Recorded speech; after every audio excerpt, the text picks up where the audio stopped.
la plupart des couples survivent juste. On n'a pas de relation vraiment fusionnelle. Imaginez un peu que votre relation de couple pouvait revenir au jour où vous avez rencontré votre femme aujourd'hui. Quand vous essayez de la conquérir encore pour en faire votre épouse.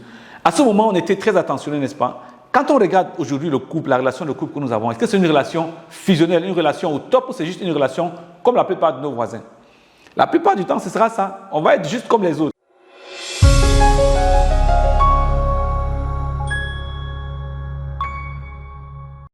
Bienvenue à l'émission Vivre libre, passionné et heureux. Nous sommes heureux de vous accueillir sur la chaîne Sérénité financière 365 où chaque semaine, nous produisons du contenu pour vous aider à reprendre le contrôle de vos finances. Si vous êtes nouveau sur la chaîne, je suis Olivier Dadieu, ex-DG de banque, Business and Finance Coach et je serai votre guide et votre mentor dans cette voie-là, dans la voie de la reconquête de votre liberté. Alors, nous sommes rendus à l'épisode 32 et aujourd'hui, le thème de l'épisode portera sur comment sortir de la routine quotidienne et créer une vie extraordinaire. Vous le méritez également, n'est-ce pas? Alors, je vais commencer par vous poser une question. Avez-vous déjà ressenti que la vie quotidienne vous aspire dans une routine sans fin où la moyenne règne en maître, où on est juste vraiment dans la moyenne, on est dans un engrenage qu'on ne sait plus quelle est l'entrée, quelle est la sortie, comment s'en sortir effectivement?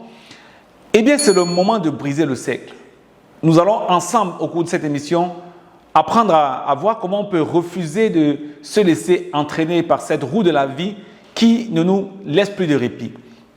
Donc, dans cet épisode, comment refuser de vivre dans la moyenne peut réellement transformer votre destin. Est-ce que nous allons ensemble parcourir? Je voudrais commencer dans cet épisode par l'histoire d'un jeune élève, un élève du collège, n'est-ce pas, qui revient un matin à la maison, j'allais dire un après-midi, avec le résultat. Il revient avec son bulletin de notes. Et il est surpris ce jour-là de voir son papa. Et en arrivant, il dit « Ah, papa, tiens, voilà mon bulletin de notes. » Il était tout excité. Il remet son bulletin à son papa. Le papa regarde et dit « Qu'est-ce que tu as eu comme moyenne ?» Il dit « Mais j'ai eu 10,50. » Il dit « Mais c'est pour ça que tu en es aussi fier ?» Et quelle est la moyenne générale de la classe? Il dit la moyenne générale de la classe, c'est 10,55. Donc, je suis pratiquement à la moyenne. Et le papa lui dit, mais tu n'as aucune raison d'être fier. Tu es vraiment à la note moyenne, n'est-ce pas? 10,50, 10,55, plus ou moins. En tout cas, tu es autour de 10,50. Et la moyenne de la classe est autour de 10,50 également. Et l'enfant était un peu surpris en même temps qu'il était frustré. Il dit, mais papa, je ne comprends pas. Pourquoi est-ce que tu ne me félicites pas alors que je suis dans la moyenne? Et le papa lui dit, mais écoute, moi à ton temps d'abord j'étais parmi les meilleurs, j'étais excellent et donc je ne peux pas accepter que toi, mon fils, tu sois juste moyen. Et le fils rétorque, papa, observe un peu, moi je pensais avoir fait exactement comme toi. Nous vivons dans une maison moyenne. Nous avons notre voiture, la voiture familiale que nous avons, c'est une voiture moyenne. Nous mangeons dans les restaurants moyens. Je vais à l'école dans une école moyenne. Je fais juste comme toi, je suis dans la moyenne et comme je suis fier de toi, je pensais que toi également, tu allais être fier de moi. Et le papa était un peu confus. Vous comprenez? Parfois, nous recherchons un peu cette excellence-là dans les autres, mais nous-mêmes ne sommes pas suffisamment exigeants avec nous-mêmes pour se dire que vivre dans l'excellence, choisir de vivre dans l'excellence, c'est accepter la médiocrité comme la seule façon de vivre, n'est-ce pas? Et cette histoire de ce jeune élève avec son père est révélatrice. Alors, pour véritablement prendre le contrôle, il est important voilà, nous allons aborder ce thème en 3 points. Le premier point, c'est comprendre, n'est-ce pas? Parce que je ne peux pas combattre un phénomène que je ne comprends pas. Nous allons commencer par nous intéresser à dire comment est-ce qu'on peut comprendre, comment est-ce que cette routine-là s'installe, comment est-ce qu'on la vit au quotidien. Quels sont les signes qui peuvent nous montrer que nous sommes véritablement dans cette routine, dans cette moyenne et qu'on ne s'en rend plus compte du tout, tellement on est habitué. Nous allons ensuite voir comment pouvoir briser les chaînes de cette routine quotidienne-là et ensuite, on va terminer par vous indiquer des pistes pour qu'ensemble on puisse créer une vie extraordinaire pour vous et pour votre famille, n'est-ce pas? Très bien. Donc, pour comprendre cette routine-là, voilà, vous savez, quand vous avez un bon travail, vous avez réussi à avoir une maison, vous réussissez à avoir une voiture, vous envoyez les enfants à l'école, vous avez un sentiment de sécurité. Vous savez, la plupart du temps, selon l'échelle de Maslow, au départ, on court pour des besoins physiologiques. On veut juste manger, voilà, manger, boire, dormir, se loger et vraiment prendre soin du minimum, n'est-ce pas? Quand on finit, on aspire à un peu plus de sécurité. On sent qu'on a une sécurité affective, une sécurité dans son travail. Et c'est là que le piège arrive souvent. On arrête complètement de grandir, n'est-ce pas? Et c'est malheureusement là, à ce moment-là qu'on se condamne définitivement à la médiocrité. Pourquoi? Parce que ce sentiment de pseudo-sécurité-là nous amène à voir qu'on est peut-être meilleur que la plupart des personnes dans notre voisinage et on dit, bon, d'ailleurs, on est mieux. Je rappelle souvent que Stephen Covey, comme il aime à le dire, il dit que l'ennemi du bien, c'est le mieux. Non, l'ennemi du mieux, c'est le bien. J'allais mieux le dire ainsi. L'ennemi du mieux, c'est le bien. Quand on est bien, quand on a ce minimum de confort, on n'aspire pas à aller plus loin. Et c'est peut-être ça qui nous piège souvent dans cette routine quotidienne. On passe 10, 20, 30, 40 ans à mener une vie exactement moyenne. Alors, comment est-ce qu'on peut savoir qu'on mène une vie moyenne? On n'a qu'à voir ces quelques signes qui peuvent être révélateurs si nous faisons un examen critique de notre propre vie, n'est-ce pas? Quel est le niveau de santé que nous avons? Est-ce que nous sommes vraiment conscients que notre santé, notre énergie, notre corps est l'élément central? On peut changer de voiture, on peut changer d'habit, on peut changer de maison, mais on ne peut pas changer notre corps. Ce même corps-là va nous transporter, ce véhicule qui va nous transporter pendant toute notre vie. Nous acceptons facilement d'avoir une surcharge pondérale, d'avoir 10 kilos de plus, 20 kilos de plus, de ne pas prendre soin de notre santé physique, mentale, de se laisser aller et simplement parce que la plupart des personnes sont comme ça. Regardez autour de vous, combien de personnes prennent véritablement soin de leur santé? Est-ce que c'est notre cas? Non, la plupart du temps, ce ne sera pas notre cas. On accepte ça pour acquis. Donc, la première chose, c'est la santé. Regardons un peu notre travail. La plupart des personnes font un travail, vous savez, 2/3 des personnes n'aiment pas leur travail. Mais on accepte comme ça par défaut, n'est-ce pas? On fait un travail qui n'est pas vraiment ce qu'on a choisi. On fait un travail qui n'est pas autant épanouissant qu'on l'aurait souhaité. Mais on l'accepte par défaut. Voilà les signes que nous avons choisi d'embrasser la médiocrité. Nous faisons un travail et nous avons des revenus dans la vie. Des revenus directs de notre travail, des revenus de nos investissements que nous avons pu mettre en place à partir de notre épargne. Ça reste juste moyen. Ce n'est pas ce que nous voulons, mais on dit bon, on n'a pas ce qu'on veut et on va faire comment? Personne n'a jamais eu plus que ça dans notre famille. On se contente de cela. Peut-être c'est le moment d'examiner un peu pour se dire, est-ce qu'avec le potentiel que j'ai, il n'y a pas moyen d'aller plus loin en termes d'argent? On regarde notre vie de couple, n'est-ce pas? La plupart des couples survivent juste. On n'a pas de relation vraiment fusionnelle. Imaginez un peu que votre relation de couple pouvait revenir au jour où vous avez rencontré votre femme aujourd'hui. Quand vous essayez de la conquérir encore pour en faire votre épouse. À ce moment, on était très attentionnés, n'est-ce pas? Quand on regarde aujourd'hui le couple, la relation de couple que nous avons, est-ce que c'est une relation fusionnelle, une relation au top ou c'est juste une relation comme la plupart de nos voisins? La plupart du temps, ce sera ça. On va être juste comme les autres.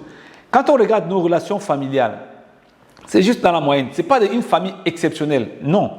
Quand on regarde le type d'amitié que nous construisons et nous maintenons, est-ce qu'on a vraiment des amis qui se disent « Oui, cet ami-là est exceptionnel ». Est-ce que nous sommes l'amis exceptionnel? Est-ce que nous avons des amis exceptionnels? Est-ce que nous cherchons à être exceptionnels auprès de nos amis? Vous voyez que dans différents domaines, on a l'impression qu'on vit un peu par défaut. On accepte ce que nous voyons la majorité des personnes faire. Et ça, ce sont les signes de la médiocrité que nous acceptons au quotidien dans nos vies. Vous qui me regardez en ce moment, quelle est votre capacité à apprendre? Est-ce que vous continuez à apprendre? Ou bien vous vous dites, de toute façon, ça ne sert à rien, je suis quelque part, j'ai déjà un travail, pourquoi je vais me mettre encore dans cette peine de pouvoir apprendre? Là, ce sont les signes de la médiocrité. En termes de liberté, est-ce que vous êtes vraiment libre de faire ce que vous voulez? C'est compliqué de ne pas pouvoir avoir cette liberté-là, mais de se plaindre chaque jour. Si on ne peut pas le faire, il faut qu'on arrête et aussi de se plaindre, n'est-ce pas? Est-ce que vous continuez à nourrir vraiment des rêves? Vous savez, il y a des gens qui sont morts depuis l'âge de 25 ans et malheureusement, il ne reste qu'à déterminer le jour où on les enterrera. Peut-être qu'on les enterrera à 50, 60, 70 ans, mais c'est des personnes qui ont arrêté de vivre. Vous savez, est-ce qu'on peut se dire qu'on a encore une véritable croissance personnelle? Quand vous regardez, vous examinez ces signes-là, si vous sentez que vous êtes dans la moyenne, si vous sentez que vous n'êtes pas à un niveau exceptionnel, ça veut dire que certainement vous êtes sous l'emprise de la routine quotidienne. Il est temps de réexaminer nos relations et de pouvoir passer à la prochaine étape, n'est-ce pas? Et la prochaine étape, c'est justement de briser les chaînes de la médiocrité, briser les chaînes de la moyenne. Refusons de nous complaire dans cette moyenne-là. Refusons de regarder à côté et penser que nous avons un complexe de supériorité parce qu'on voit que d'autres sont inférieurs. La masse n'a pas toujours raison. Si nous voulons une qualité de vie exceptionnelle, il va falloir qu'on travaille sur nous pour grandir et devenir cette personne-là. Il va falloir qu'on redevienne le chef de famille dont l'épouse sera fière. Il va falloir qu'on redevienne le papa dont les enfants seront fiers. Il va falloir qu'on redevienne ce membre de communauté dont la famille et toute la communauté ensemble sera fière. Il est important de commencer par briser cette chaîne-là. Et le premier point de départ sera vraiment de se projeter dans cette vie-là.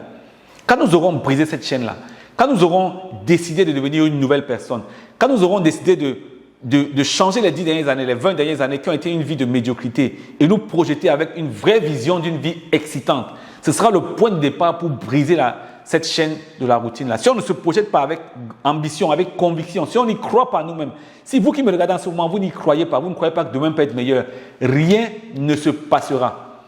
Et vous n'aurez pas la possibilité d'impacter votre famille directe et les personnes qui sont autour de vous. Vous n'aurez pas la possibilité d'inspirer des personnes autour de vous. Vous voyez, il faut qu'on apprenne à prendre des risques calculés, n'est-ce pas? Il faut prendre des risques d'abord, même s'il faut prendre des risques calculés. Si on ne prend pas de risques, ça veut dire qu'on ne sort pas de sa zone de confort. Et si on ne sort pas de sa zone de confort, on ne progresse pas.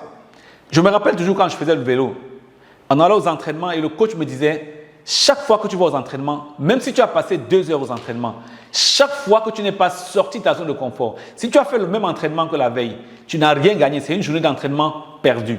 Pour pouvoir gagner l'entraînement, il faut aller au maximum de tes capacités et pousser juste un peu. Qu'est-ce que vous pouvez faire aujourd'hui pour pousser juste un peu au-delà de vos capacités actuelles et le faire de manière continue? C'est ça qui va nous permettre d'avancer en ayant véritablement brisé les chaînes parce que c'est à l'extérieur de notre zone de confort que la croissance véritable a lieu. Alors, pour qu'on continue à avancer sans pouvoir abandonner, il est important de s'entourer de personnes qui peuvent nous inspirer, nous challenger. Si nous regardons par le bas et on voit des personnes qui sont en dessous, ce n'est pas suffisant pour nous challenger. Il faut qu'on regarde aussi un peu en haut pour voir des personnes qui sont un peu plus au-dessus. Et la question que je vous pose, et d'ailleurs je me permets de te tutoyer, toi qui es un ami que je considère comme un ami à qui je vais dire la vérité, est-ce que tu as un cercle de personnes de qualité autour de toi? Est-ce qu'il y a des personnes qui ont réussi mieux que toi? Si tu es la personne la plus ambitieuse dans ton premier cercle, dans ta famille, ça veut dire que tu as encore un grand problème. Il va falloir t'entourer de personnes plus inspirantes, des personnes qui ont mieux fait, n'est-ce pas? Mais des personnes aussi avec des valeurs, des personnes qui peuvent t'inspirer à vouloir aller plus, pour faire plus pour toi, pour ta famille et pour ta communauté. Donc, pour briser les chaînes, il faut nourrir ce rêve-là et il faut s'entourer de personnes suffisamment inspirantes. Quand c'est fait ainsi, on passe au troisième point, vous allez pouvoir aisément créer une vie extraordinaire. Allons-y le faire, n'est-ce pas? Créer une vie dont vous-même vous serez fiers dans 2, 3, 4, 5 ans. Si vous regardez 5 ans en arrière, 10 ans en arrière, vous pensez que votre vie vraiment vous paraît exceptionnelle? Si on vous demandait de réaliser un scénario maintenant de votre vie passée, est-ce que vous serez prêt à en faire un film, que vous-même serez prêt assis dans la salle à regarder ce film-là? Je pense qu'il est temps qu'on essaye de changer véritablement notre passé. Quand on regarde le passé, est-ce qu'on est content de ce passé-là? Est-ce que vos enfants sont contents? Est-ce que votre épouse est contente de vous? Il est temps de créer une véritable vie extraordinaire. Et ça commence par quoi? Créer des objectifs ambitieux. Sortez un peu de votre zone de confort. Oubliez de regarder ce que fait votre famille à côté. Et dites-vous que vous méritez mieux. Dieu n'a pas créé des perdants. Vous avez été créé par la toute-puissance pour pouvoir réaliser quelque chose de grand. Il y a quelque chose de grand dans votre vie. Et c'est à vous de le révéler en commençant par des objectifs ambitieux. C'est bien d'avoir des objectifs ambitieux. Mais la deuxième chose qu'il faut faire, c'est de passer à l'action. Si je veux avoir une meilleure santé, l'objectif n'est pas d'acheter ma tenue de sport, de m'inscrire dans une salle de gym et d'aller en salle de gym une seule fois. Quand je vais en salle de gym une seule fois, je fais toutes sortes d'exercices. Je vais me rendre compte que je rentre à la maison, je n'ai pas progressé. 2 jours après, je n'ai pas progressé. 5 jours après, 1 semaine après, 2 semaines après, je n'aurai pas progressé. Mais c'est au bout de la 3e, 4e semaine que je commencerai à avoir des progrès. Ça veut dire quoi? Ça veut dire que je dois être capable de passer à l'action, le faire maintenant et maintenir en fait cette cadence-là. Je ne vais pas pouvoir m'arrêter seulement en chemin. Je vais pouvoir travailler sur moi, travailler sur ma santé et mon énergie. Et c'est le point de départ que je vous recommande d'ailleurs. Travailler sur ma santé et mon énergie, travailler sur l'inspiration que je donne à mes proches directs et pouvoir le faire sur la durée. Parce que c'est en étant ambitieux et en travaillant chaque jour comme un joueur professionnel de football qui ne saute pas des entraînements. Il s'entraîne chaque jour sans sauter. C'est en s'entraînant chaque jour à courir vers ce rêve-là que nous allons pouvoir créer véritablement la vie dont nous serons fiers et toutes les personnes autour de nous seront fières. Vous voyez, il faut qu'on soit capable de regarder derrière et être les premiers à dire « J'aimerais que ma vie des 5 prochaines années, 5 ans plus tard, soit mise dans un scénario de film et qu'on me projette. Je vais regarder, je m'assois, je regarde avec beaucoup de fierté. » C'est comme ça qu'on souhaite vraiment être, n'est-ce pas? Si vous souhaitez le faire, c'est l'occasion de prendre cet épisode-là au sérieux. Je vous invite à regarder à nouveau et à partager d'ailleurs cet épisode-là parce qu'il peut être un épisode transformateur de votre vie. Alors, une fois encore, je vous invite à refuser la moyenne et créer votre propre destin. Merci d'avoir pris le temps de nous regarder. Je vais peut-être rappeler rapidement ce que nous avons pu échanger. Nous avons échangé au cours de cet épisode que la moyenne n'est pas votre destinée. Ce n'est pas parce que vous avez été habitué pendant les 20 dernières années, les 10 dernières années à vivre dans la moyenne que vous pensez que c'est là que vous allez terminer. Vous avez le pouvoir de réécrire les 5 prochaines années de votre vie. Il faut comprendre en fait les pièges qui vous retiennent actuellement dans ce niveau de médiocrité. Arrêtez de regarder par le bas et commencez à regarder vers le haut pour voir le futur radieux qui vous attend là. Il faut passer à l'action, mais il faut agir de manière continue. Il faut agir avec détermination pour pouvoir créer cette vie extraordinaire-là. Donc vous, vos enfants, vos petits-enfants seront fiers dans les années à venir. C'est aussi l'occasion de pouvoir refuser. Ce que vous tolérez, vous allez forcément pouvoir petit à petit l'accepter. Il faut non seulement ne pas tolérer, mais détester activement la vie actuelle de médiocrité. Il faudrait que vous soyez davantage engagé à le faire. Est-ce que vous êtes vraiment engagé à détester, à remettre en cause la vie passée qui ne vous a pas donné satisfaction jusqu'à maintenant? Est-ce que vous êtes vraiment engagé à arrêter de vous plaindre au quotidien et ne pas passer à l'action? Si vous êtes prêt à une vie extraordinaire, alors je vous invite à relever le défi et choisissez de vivre au-dessus de la moyenne. C'est à vous de jouer. Retrouvez-moi la semaine prochaine pour le prochain épisode. Sur ce, à votre sérénité et à très bientôt. N'oubliez pas de cliquer ci-dessous pour vous abonner à notre chaîne et surtout d'activer la notification pour être avisé à chaque fois que nous allons mettre de nouveaux contenus en ligne.